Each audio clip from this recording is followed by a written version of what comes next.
Let's have a little girl chat.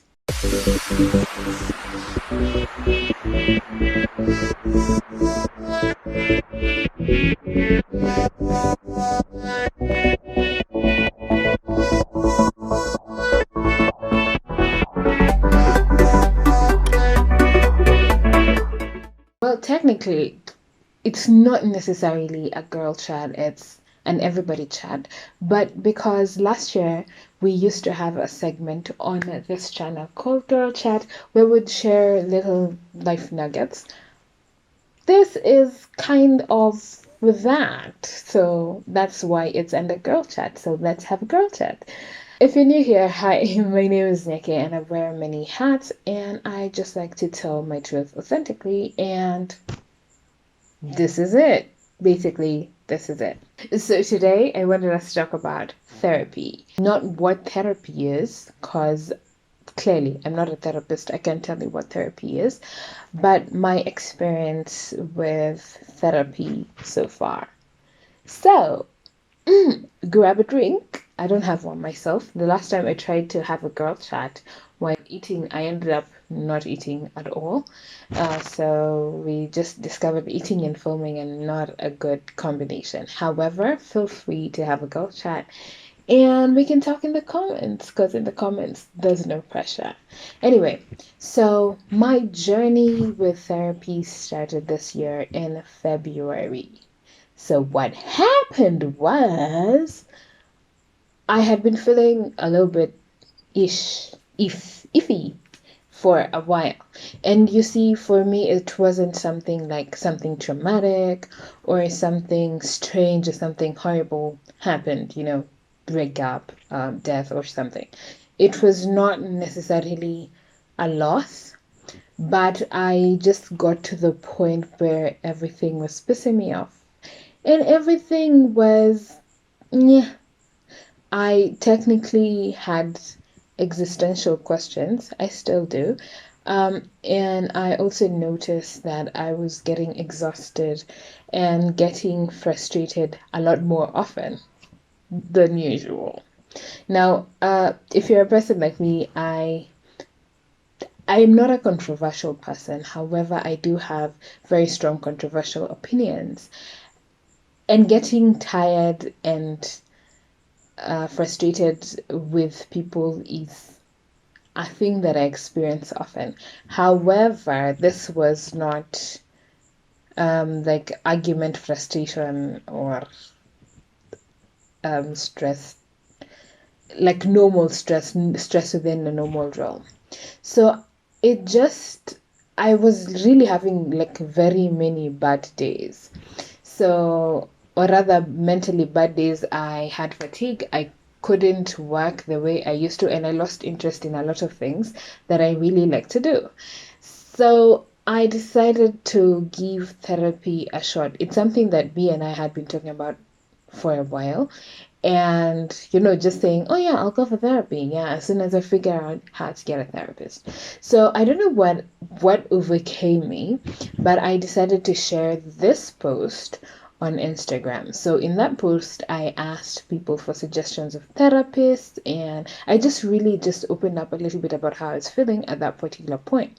So I asked for therapy suggestions, and boy, I got therapy suggestions. Like sometimes you underestimate what the audience or what your friends over on the internet know and have, because just people don't walk around talking about going for therapy or interactions with therapists and stuff. So I just decided to ask, like throw the ball out there, maybe somebody knows. And I got more information than I could possibly handle, which is a good thing. Because after sifting through all the suggestions I got a therapist that I thought was fit for me. So I then started the process. Now, before we get to the process, what criteria did I use to identify a therapist? Now, when I was sifting through how I was feeling and everything, I kind of know myself. So I happen to be a very self-aware human being, which is usually a plus. So what happens is I knew the people that I would easily talk to. And this is just for me, this is just my opinion. Please don't take my word for it. But in my experience, there are certain things that I wanted in a therapist that I thought would be easier, that would make it easier for me then to open up and to be absolutely honest with everything that I wanted to talk about. So, in my criteria, I wanted a woman. Now, I wanted a woman because I think they would relate more to me. And if I threw a dice, I think I would get. It was easier for me to get a woman, a person who is emotionally intelligent, if I got a woman, not someone who was going to give me solutions to my problems, but who would help me process stuff. Because again, I I had my problem kind of figured out, and my solution, I kind of knew what I wanted to do or what I was supposed to do, but there was a link in the process and I needed help in the process. So I decided I wanted a woman. I wanted someone who is non-religious because religious biases, yeah, that's all I have to say for them. We'll talk about that in another episode. And then I did want a young person because my experience with old people is that they tend to talk over you. And I don't think because you're a therapist, that means that you are immune to having old people biases or old people problems. So I just decided to play it safe and ask for a young person. So I got suggestions of people who were women. Non-religious was not so straight about that, but I got people who are young, and I used 2 out of 3 of that criteria to pick my therapist. So we have online sessions, which is another thing that is cool. Therapy is not expensive. It's not as expensive as you think. There's a difference between a counseling psychologist and a psychiatrist, and I am seeing a counseling psychologist, or a counseling psychologist, and so that is not as expensive as you think it is. And then I was also looking for someone who could give me distance, like would have a sessions online or a distance, because I don't live in Nairobi most of the time and I just feel safe in my own space instead of seeing someone in the office. The things that I picked my therapist based on 3 out of those 4 criteria. But there's something really cool that my therapist did that I don't know if other therapists do. So I DM'd her from Instagram, and she sent me some documents. So one of the things was she offers a free 30-minute consultation kind of thing to figure out if y'all are the same, like y'all can merge and y'all can gel, and how safe you feel around her. She's very clear on making this space safe and maintaining confidentiality. So that's a key thing. And then the other thing is she's not afraid, like she encourages you to ask her about her qualifications, which is something a lot of professionals don't like to be asked, but it's a really good sign for someone who is actually skilled and will be able to help you. So with that, we set off, we started our sessions. So I am 4 sessions. There's some drunk person.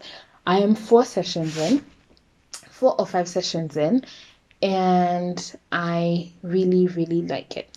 I look forward to therapy sessions, even though sometimes they're intense and uncomfortable. Like you have to face a lot of things that cause you discomfort, and talking about things that some truths that you sort of need to face that you don't want to, that are otherwise really, really uncomfortable. Why therapy? So I decided to go for therapy, as I mentioned earlier, because I felt like I was empowered to get to where I wanted to get. I knew like I already identified the problem, the problems. Identified how I felt, how I perceived myself, all that kind of thing. And I knew where I wanted to be, but I didn't know how to get there. And also the other thing that therapy does to me, it really just affirms things that I already know that I'm quite shy and I have a really hard time expressing and doing. So that is why I went for therapy. So let's talk a bit about setting up for therapy. So for me, what I needed to do was, of course, reach out to the therapist, and then we talked about confidentiality and all the clauses around confidentiality. So you know that basically medical people, medical staff are supposed to be confidential, but there instances in which confidentiality can be breached, and that is a lot of legal like a lot of legal background if someone's life is in danger, if you're in danger, and if you're going to cause yourself harm, they need to reach out for help, so they will disclose your information. And then what the other thing then that I needed to do was sign consent forms that I understood what I was getting myself into. So we did that. That was out of the way. And then, of course, I do need a stable internet connection and for at least 1 hour. Yeah. And then you get to also decide 1 hour because the session is 1 hour. And then you also get to decide where, how often you get to do therapy. So that is wholly dependent on what you want to deal with and who your therapist is. I do once in 2 weeks, and that's been working great so far. Um, I really like it. So, would I encourage anyone to go for therapy? Yeah, I do feel like everybody at some point in their life needs to go for therapy. Here's why. We keep throwing around the whole thought of the whole thing of nobody's perfect. Of course, nobody is perfect. And you know what imperfections do? They traumatize people. Imperfections hurt people in ways that we don't even account for. And whether you want to admit it or not, you have hurt someone and you have also been hurt in ways that you keep discovering every day. I mean, ever since I started therapy, things have been coming up, and I was like, oh, oh, oh. Like a lot of things have been coming up, a lot of conversations we've had to have, a lot of conversations I've had to sort of have in my head and really evaluate situations that I have found myself in that happened to me a while back and stuff like that, and really question how I felt about them and what that made me believe, whether about myself or about others. So I think it's a really important step to go for therapy, even if you don't feel some type of way or you think you are 100% normal. One of the things I remember telling my therapist is, I'm not sick, I'm not depressed. I don't think I am. I am okay by all standards, but I still feel like there's things that I've been holding on to that I need to process. And if you are like me, you have things that you need to process, whether it's from school, from or things that you think you need to process, you should go for therapy. I think it's really important. One thing that therapy gives you is skills to cope really well. You can cope. We cope all the time. Like life is just formed with coping, but some of the things that we use to cope are not the healthiest or the most efficient for us, like in our livelihood, you know. And some of the things that how we cope, whether mentally or physically, does affect how we talk to ourselves and what we perceive ourselves as. So what therapy does, it gives you healthy ways to cope with situations, things that you can't control. You know, you learn things that you can't control, what you can control, how to deal with things that you can't control, how to relate with other people, which are really, really good skills to have.